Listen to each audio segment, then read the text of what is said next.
introduction to Ashtavakra Gita by Swami Shantananda Puri of Vasishta Guha, Himalayas.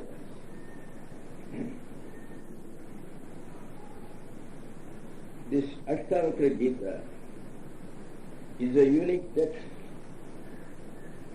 on Advaita Vedanta, the philosophy of non-dualism. And it is presumed that it should have preceded even Gaudapada, who was the author of the Gaudapada Karika, an exposition on the Mandukya Upanishad. This Ashtavakra Gita is a conversation between the sage Ashtavakra of Mahabharata fame, as also Raja Janaka of the Ramayana fame. This is a very highly valued classical text on Vedanta. The uniqueness of this book lies in the fact that in the method propounded by Ashtavakra, there are no ladders, there are no steps, and there are no efforts or sadhanas required. You just hear these instructions, let them seep into your heart, and you are directly transported into the absolute, the infinite, into timelessness, into immortality. It may be rightly called as a quantum flight into the absolute. No jet plane or any space vehicle can equal the speed with which you reach the highest goal. It is instantaneous, and I would rather place this text as far above Yoga Vasishta, which is another classical text on Vedanta, which is extolled by many. That is a voluminous book containing over 30,000 slokas or 30,000 slokas, while this Ashtavakra Gita is a small handbook which contains a little less than 300 slokas. The Yoga Vasishta places emphasis on Purushartha, that is, one's own effort as the means for achieving the annihilation of the mind and to establish a control over the mind, as the mind is the chief obstacle against our self-realization. This is, on the contrary, this Ashtavakra Gita has got its maximum impact, and it just takes you to the goal just by hearing it. He himself says, Vastu Shravana Matrena Suddha Buddhir Nirakulaha. Only by just hearing this, your mind becomes pure. Your spectacles have changed. Your vision is different. Your perception becomes perfect.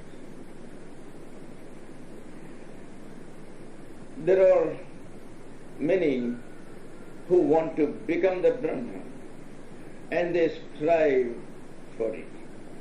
But Ashtavakra says that they would never succeed. There is no becoming in this pathless path.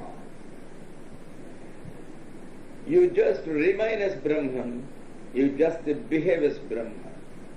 Just be, and you are the Supreme Being. Mudho napnoti tad brahma yato bhavitu ichhati anichanna vidhi rohi parabrahma swarupa bha. To illustrate this main point, there is a beautiful anecdote I have heard. I don't know whether there is any basis in any text or scriptures. This is again a story of Ashtavakra and Janaka. Janaka Maharshi goes to the banks of the Ganges, seeks solitude in an absolutely solitary place away from the madding crowd. He is sitting and going on chanting loudly one of the great Mahavakyas of the Upanishads. Aham Brahmasmi, Aham Brahmasmi, Aham Brahmasmi. I am the Supreme Brahman. I am the Supreme Brahman. I am the Supreme Brahman. It so happened that at that time, the great sage Ashtavakra was passing by that way, and he saw Raja Janaka chanting loudly, Aham Brahmasmi. He went and stood before Janaka. He was having a staff on one hand and a kamandalu, a vessel for keeping water, in the other hand. And Ashtavakra began to shout, this kamandalu is mine, this staff is mine, this kamandalu is mine, this staff is mine. Janaka, who came to this place seeking solitude, he was not only disappointed, perhaps he was a little irritated, but he quietly got up from the place, went to another side of the Ganges, and again he began to repeat his earlier chanting, Aham Brahmasmi, Aham Brahmasmi. Ashtavakra perhaps was a little mischievous.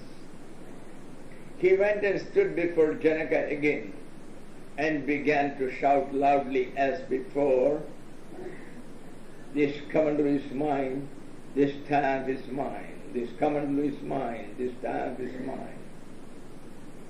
Now, Janaka's anger knew no bounds.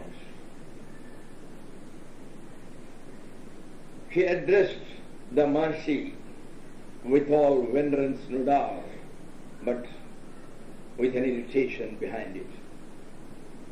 Oh, my dear sage, whoever disputes the fact that this kamandalu is yours and this staff is yours, I assure you the staff is very much yours and this kamandalu is very much yours. Why are you unnecessarily shouting where nobody is disputing this fact? Well, Ashtavakra smiled mischievously and quipped, Oh Janaka, will this not apply to you too? You are the Brahma. There is nobody who can dispute this fact. Then why are you shouting, I am the Brahman, I am the Brahman? Be the Brahman. You are.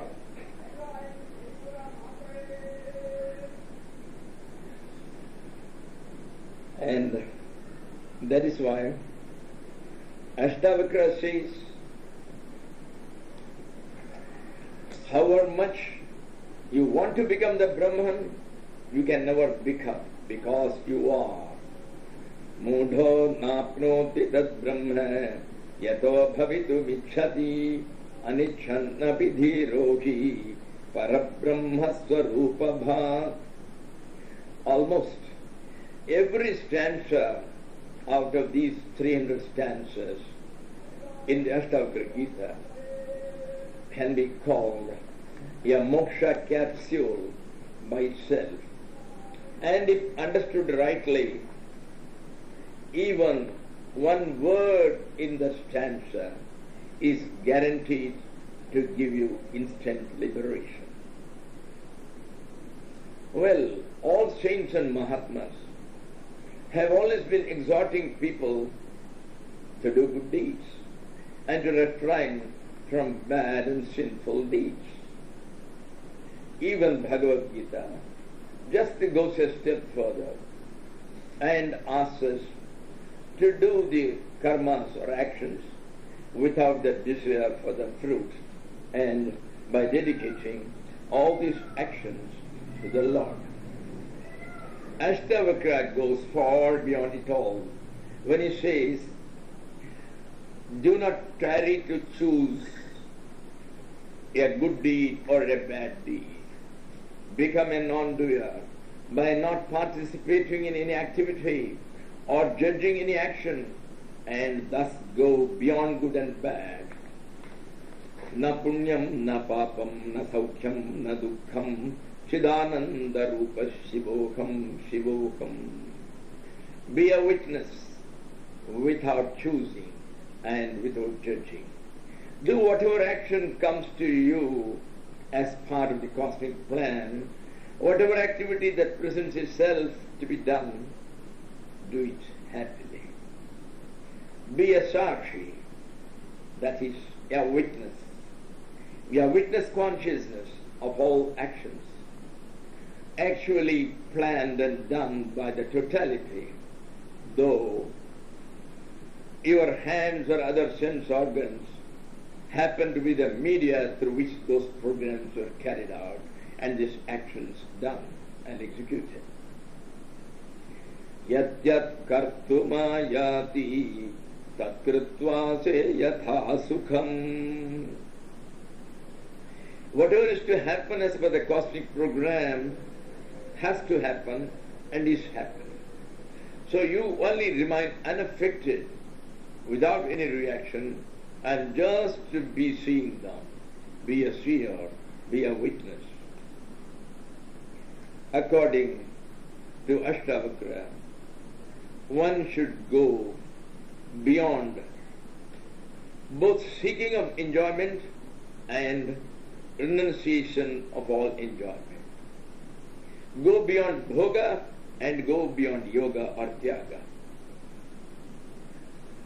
A bhogi or a man, a common man who is after enjoyment, what does he want? He wants more and more of various types of enjoyments. Beautiful delicacies to be eaten, nice music, and all this.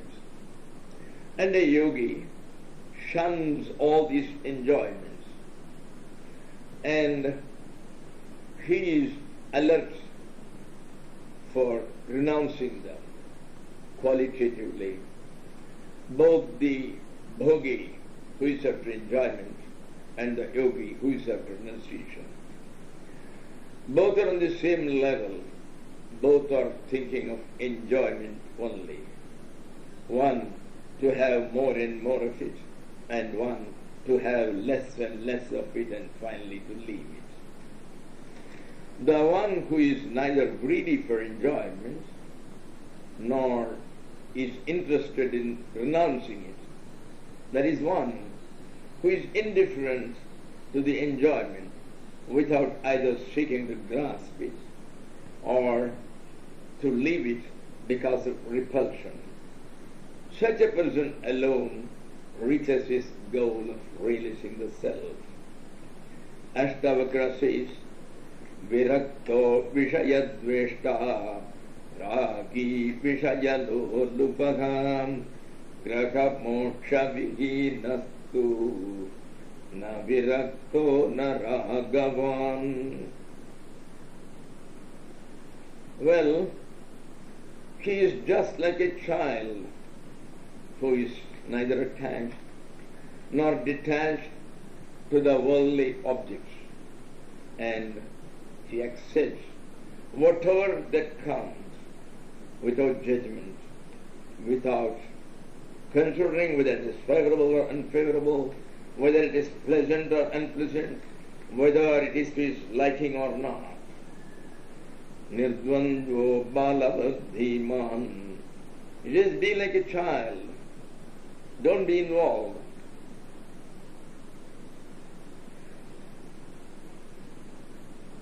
According to Ashtavakra, one should not think of renouncing the world and getting out, running to the jungle or the Himalayas like a monk in order to get rid of miseries. A Jivan Mukta, that is a man who is free or liberated while alive. He is free from miseries while in this world because he is not attached to any object and he never feels miserable. Naturally, the question of his thinking of renouncing the world and running anywhere does not arise. Hatu michhati sansaram ragi dukkha jihasayam vitarago kirdukkaha tasmin napi nakshidyati. Ashtavakra's Gita is very much for a worldly man. A man who is involved in the world completely, a samsari, who lives in the world with wife and children. The only requirement for him is to leave off all desires or attachments, irrespective of the environment in which he may be placed. If you have a boat, where will you keep it? The boat has to be kept in the midst of the waters only. But you will have to take care that the water does not enter into the boat. Similarly, even if you run to a jungle, the jungle is also very much inside the world. So where can you run? Remain in the world, but you have to ensure that the world does not seep into the mind. Nisneha putra dharadau nishkamo vishajeshu ch nischintasva sharirepi nirashasya bhate buddha. He remains very much with his wife and children, but inwardly he remains absolutely detached, just like the water on a lotus leaf. The water in a lotus leaf doesn't stick to the leaf. And similarly, he may be doing various actions, he may be enjoying certain objects, but he has absolutely no desire for them, he has no attachment for them. Not only that, he is not even interested in his own body, in maintaining it, and if ever he gets some ailments or affliction or any other physical problem, he is least bothered about it. Nischintasva sharirepi. And this is the method of living with peace and happiness while in this life actively working as a worldly man. And next, the best way to control the mind and to stem all the worldly thoughts emanating from the mind is to consider oneself as the self and remain as a non-doer and a non-experiencer. These instructions of Ashtavakra Gita are not only meant for achieving the highest spiritual goal, that is the ultimate bliss, but they also benefit one in his daily normal life too, as the aspirant is enabled in this path to remain at ease and comfort without any tension, without any anxiety and rashes, without any stress whatsoever in all activities of daily life, by enabling one to sleep peacefully, to talk with ease and peace, to eat in peace and comfort, and to do all actions without any tension or the least discomfort.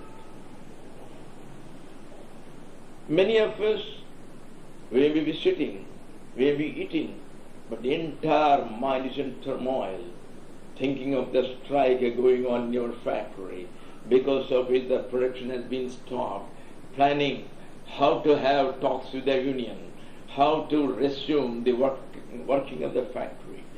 So while eating, you are not at ease. While talking, you are not at ease. Your entire mind is contemplating some future actions, and you are not sure what they are. Your entire body is feeling nervous, and you are full of tension and anxiety about the future. So you are unable to enjoy the peace and the happiness which this moment gives you.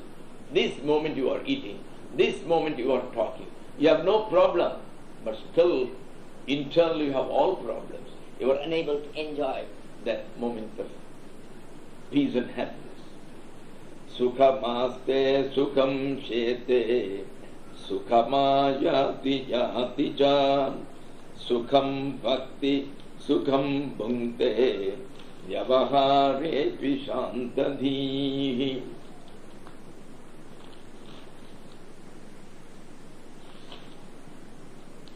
Now,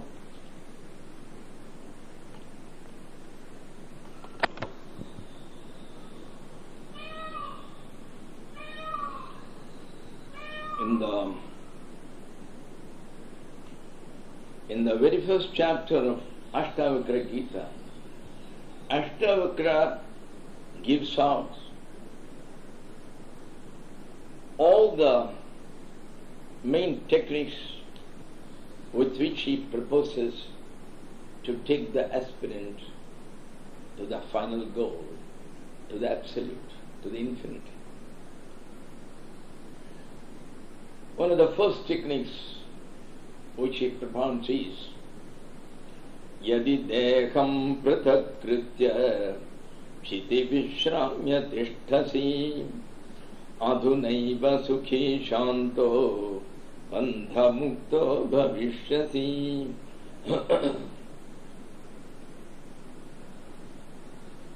All philosophy, including the philosophy of Lord Krishna as propounded in Bhagavad Gita, they start with this.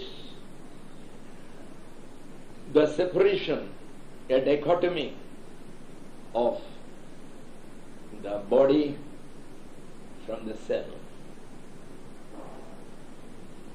We see the bulb, a child will consider the bulb along with its brilliant effulgence on account of the electricity as one unit. But it is not so. It consists of two different units possessing contrary characteristics. One is the bulb. The bulb has got its various limitations. The bulb has been manufactured 4 years back. It has a date of birth. The bulb will get fused one day. It will die, or I can smash it to pieces. It will have a date of death when it disappears into the void. And the bulb has got its wattage. Something has got a very small wattage, which you call the 0 watt, which we use at night to avoid the glare. And then you have got medium wattages, like 60 watts, 200 watts, and then you have got 1000 watts. And one of the watts is red in color, one has been painted blue in color. So they are having different colors. One has been imported from Bulgaria, one has been imported from America, and two of them have been indigenously made.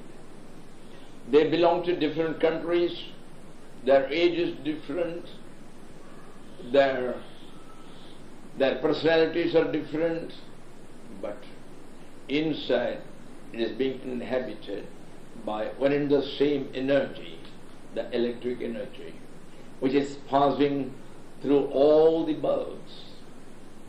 There is only one electricity, there are not different electricity in different bulbs.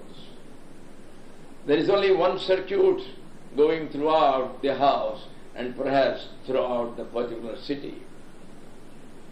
And what is the power of that electricity? That electricity has got infinite wattage. But then, due to certain inhibitions, due to certain conditionings of the bulbs, the full manifestation of the glory of the full wattage of the bulb is prevented. It doesn't come out. So, there is no difference in the power of the electricity, it is infinite. But when once it has come into the bulb, it gets all the limitation. And then it gets identified itself with the bulb, saying that I am 4 years old, I am red in color, well, I was born in Bulgaria. All these things are characters of the bulb. The electricity was never born, there is no date of birth. The electricity will never die. Even when the bulb fuses, the electricity is still alive. It has not died.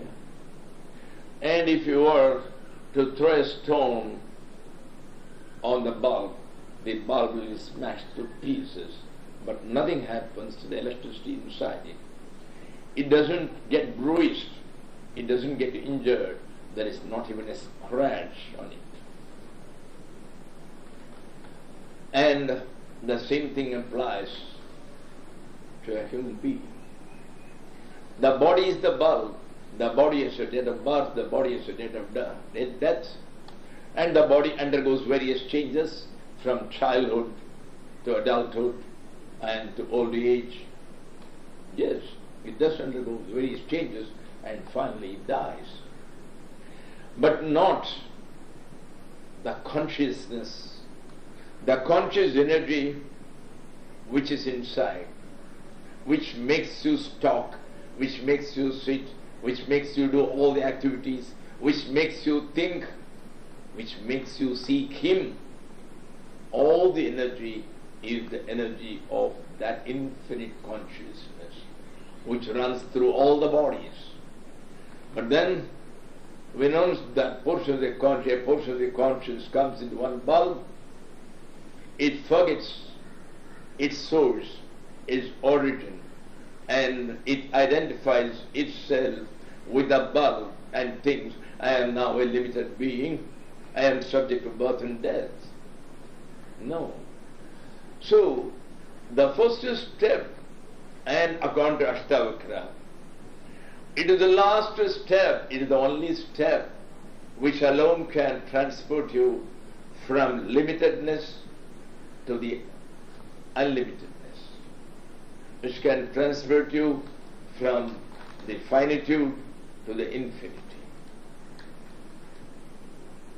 He says, Yadi dekam prathakritya chiti vishramya tishtasi adhunaiva sukhi shanto bandha mukto bhavishyasi. Know that you are different from the body. Know that self is not the body. You are not the body. So first, you separate yourself from the body and know that I am the Supreme Consciousness, and thus take rest, abide peacefully in that consciousness. What does it mean in practical terms? It is all very nice to hear rest in consciousness. What do you mean by rest in consciousness? What is consciousness? Consciousness is the faculty or the ability to know that I exist, that I am alive, I am. This is a direct knowledge. Who told you that you are alive, that you exist? Not your eye, not your ears. None of the senses came and told you, look here, you are alive. It is a direct knowledge. It is a knowledge which comes not through the medium of the senses. It comes directly from the ultimate source. So, remain in that consciousness, that is, remain as I am. Don't add any further qualification to that amness. Don't say, I am a Hindu, I am a Christian, I am a Brahmin, I am 25 years old, I am an MBA, I am an engineer, I got a fair complexion, I got a wife. No qualifications whatsoever. Remain simply in your existence. Remain as I am. In that amness, a child which has just been born, which has no vocabulary, which has not accumulated any conditioning yet in this birth, what can it think of when it takes the first whiff of breath after the nurse has taken it away from the womb and taken away the phlegm obstructing its throat? The very first thought could only be that happiness to be, I am. It will remain that amness, nothing more. It enjoys its sheer existence, the mere existence. Be like that. Everything else requires effort. Meditation, contemplation requires effort. If you have to do a japa 20,000 times a day, chanting a mantra, well, it requires efforts. If you have to go around a shrine, it takes efforts. Here, you relax, you just remain. All miseries start the moment you add a qualification to your existence. The moment you say that I am an engineer, you become sometimes jealous of somebody else who is the president of the country. I am only an engineer. Look here, you are the president of the country. So your misery starts. Say you are a BA or an MA. Then you see a person who is a PhD. Then again your misery starts. Do not have any qualifications. Remain in that amness. No miseries will come. No sorrows will come. The moment you could remain just in that consciousness, just in that thought of amness, simply remain as existence, I am, in that amness, then what happens? Adhunaiva sukhi shanto. This minute, not even a minute is required. That very moment, you get that ultimate happiness. You get that ultimate peace, that nirvana. You become peaceful. You get that ultimate bliss, and you get out of all the bondage. You are free. You are liberated. You become a Jivan Mukta. This is one of the best of the moksha capsules which Ashtavakra has given. Here there is nothing to be done. We have only to hear it and remain as said. That's all. And you reach immediately, instantaneously. Now, another such all-comprehensive moksha capsule is Muktabhimani muktohi baddha baddhabhimanyapi kim vadanti satyeyam yamati sargatit bhave. Look here, you want to become the Brahman, you want to become liberated, ya mukta, is a wrong process. You are already liberated. You are the Atman. You are the self. You are not the body. Then what is there? You are already liberated. If only you firmly affirm that I am liberated, and you remain liberated. Nothing more is required. There is no process, there is no path, there are no steps, there are no ladders to be climbed. You reach. On the contrary, if you are always believing, if you are always telling, oh, I am a limited soul, I am bound, I am a samsari, I am involved in this world is troubling me, this maya is troubling me, I am unable to get over the temptations of these worldly objects, you will remain bound. You will be tempted by all these objects. You will not get out. The entire thing is the way in which you perceive.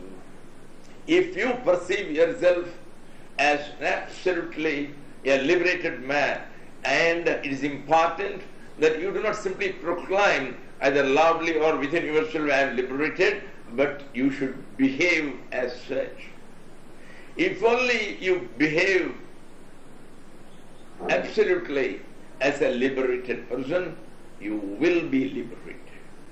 Here he says, there is a proverb, Ya matihi sagatit bhavit. As you think, you become.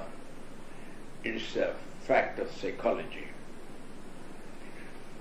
If you go on thinking that I shall become a millionaire, you will become a millionaire one day. There is no doubt about it. All thoughts have to be fulfilled. You think that I am liberated, and you behave as liberated, and you will be liberated, and you are self-realized. That's all. He says this proverb is very much applicable in this place. You have only imagined yourself, perhaps for bursts and bursts. We have been conditioned to think, we have been hypnotized into thinking that I am the body, so I am limited, I am bound.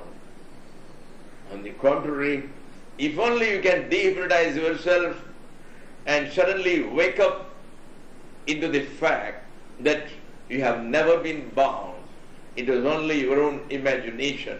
So, and if you were to think that I am liberated, you will be liberated. One can, if he wants, experiment himself for, say, some 3 to 4 hours, say on a holiday or in a Sunday. You just think that today I am going to be a mukta from morning 6 a.m. to 11 a.m. Sit. There is no activity to be done. Yes, somebody brings you a cup of coffee. You need it. You take it. These are all required for the sustenance of your body. It has come to you.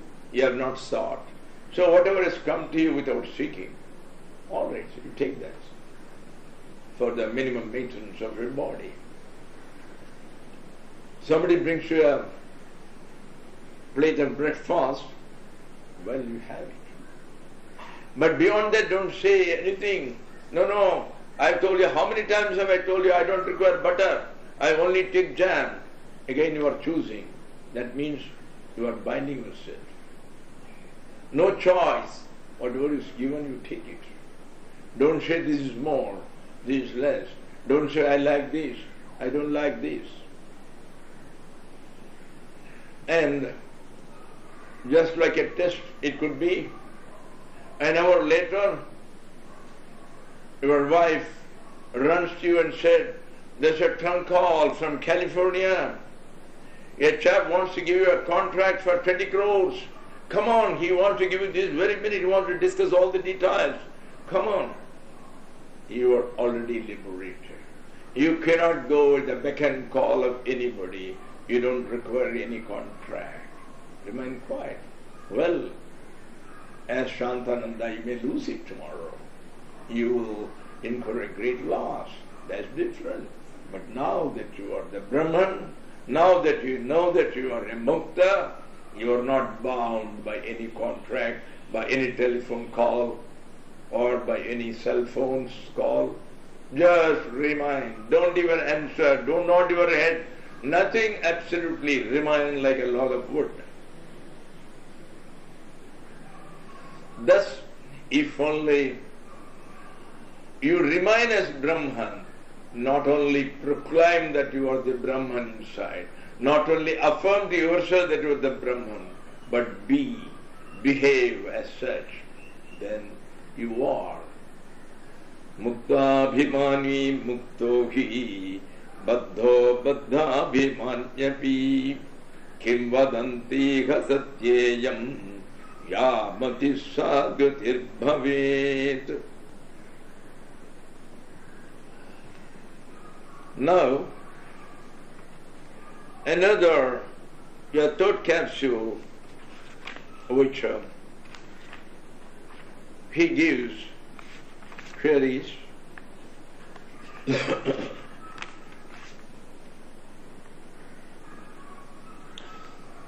Aham kartetyaham mane Mahakrishna kidam shitaha Naham karteti vishvasa mritam pitva sukhi bhava. The third method is leave off all doership. Yes, so many activities may present themselves which have to be done. You don't start any project, you don't start any actions. But whenever any action presents itself to be done as per the cosmic program, do it, but don't think that you are doing it. Never attribute the doership of that activity to yourself. Don't go and proclaim, oh, I wrote that article yesterday. Yesterday I gave that discourse. Then we will remain bound. It is actions which bind you. Good actions, when done with the proclamation that is you are doing it, with the feeling that you are doing it, then the result of the action will have to accrue to you. It doesn't accrue immediately, it comes much later. So you have to again take baths, again take a body for reaping the fruits of the past actions. You did a good action, you will have to reap its reward. You did a bad action, you killed somebody, you stole somebody's property, well, you have to have the punishment. There will be no supplementary allotments in this birth. Whatever you have to get in this birth, they have already been allotted, they have already been pre-recorded in the cassette, and nothing more will be done now.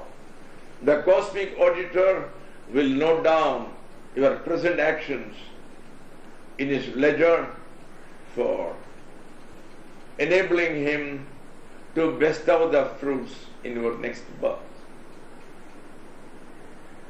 So the only way to avoid being caught by these actions, because in any birth, a portion of it is governed by the reactions to the past actions, the rewards for good deeds, and the punishment for bad deeds. What about the rest of the time? You have plenty of time. You live up to the 80 years. It is not that every day you are getting some events and happenings which stem from the past. So the balanced time, you have to do some work. Nature will see to it that you do some actions. But once you do those actions, when you have that idea that none of these actions are being done by me, these are all stemming from this totality, from the global totality which has got its own cosmic program, and it is only using my hands and feet, and I am not involved. Just as an illustration, Supposing I told somebody, just now I had been to the dining hall of the ashram and had my lunch. No, this is an untruth. Who went to the dining hall? Not you. You cannot go anywhere, your energy. What went was your body. Your feet took you to the dining hall, your hands contacted the plate and put the contents of the plate in your mouth, and then it was pushed into the gullet. What did you do? You didn't help in the process of the lunch or in the process of eating. What you did, you were only that consciousness. You were that awareness. You were aware of your feet taking you to the dining hall. You were aware of the hands choosing some of the delicious morsels of food and putting it into your mouth. So you were only conscious of these actions, but you never participated in these actions. You were only a witness. If only you continue to be the witness, then none of the fruits of the actions can affect you. Only when you think I am the doer, then the experiences of actions, the reactions, the good and the bad will have to be borne by you. If I think I have taken the meals, then the stomachache also will be mine. The experience also will be mine. As which he says, leave off this idea that I am the doer. Nothing can be done by you. All the programs have already been pre-recorded, pre-planned in the cosmic totality, and the entire world is being run by that cosmic program, and you are only a small part of it.